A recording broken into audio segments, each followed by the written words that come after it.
बात करते हैं आशा भोसले जी की। उनकी जिंदगी में उस समय संघर्ष चल रहा था। उनकी बड़ी दीदी लता जी सफल हो रही थीं।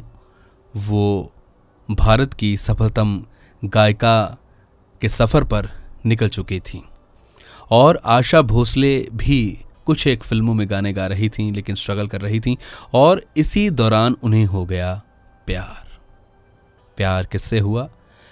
अपनी बड़ी दीदी यानी लता मंगेशकर के सेक्रेटरी से, जिनका नाम था गणपत राव भोसले।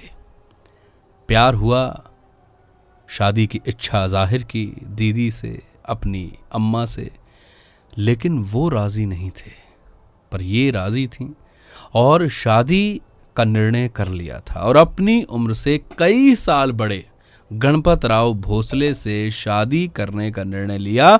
शादी करने के बाद अपनी फैमिली से जुदा होकर चली गई अपने ससुराल। जैसा कि मैंने आपको बताया कि उनके हस्बैंड गणपत राव भोसले उम्र में आशा जी से बहुत बड़े थे और वो उनकी गायकी के खिलाफ तो नहीं थे, लेकिन पुराने ख्यालात के इंसान थे। पूरी फैमिली उनकी जो थी ससुराल की, वो पुराने ख्यालातों की थी। वो नहीं चाहते थे कि लड़की जो है वो काम करे। जब उनकी शादी हुई गणपत राव भोसले के साथ, तो गणपत राव की उस समय सैलरी 100 रुपये महीना थी। इसलिए आशा भोसले, जो बहुत कमाल की गायिका थीं, उन्होंने गाना बंद नहीं किया। किसी तरह से एक आध गाना गाने के लिए वो स्टूडियो में जाया करती थी। उनके ससुराल वालों ने उनका बहुत विरोध किया, लेकिन उनके विरोध के बावजूद वो कई जगहों पर ट्रेन का सफ़र करके जाती, जहाँ भी स्टूडियो में रिकॉर्डिंग करने के लिए जाना पड़ता था।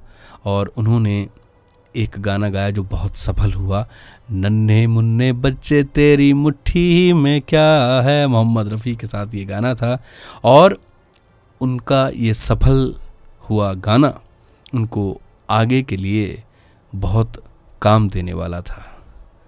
इसके बाद उन्होंने और भी बहुत चर्चित फिल्मों में गाने गाए, लेकिन उन्हें क्या पता था कि उनकी ज़िंदगी में एक भूचाल आने वाला है।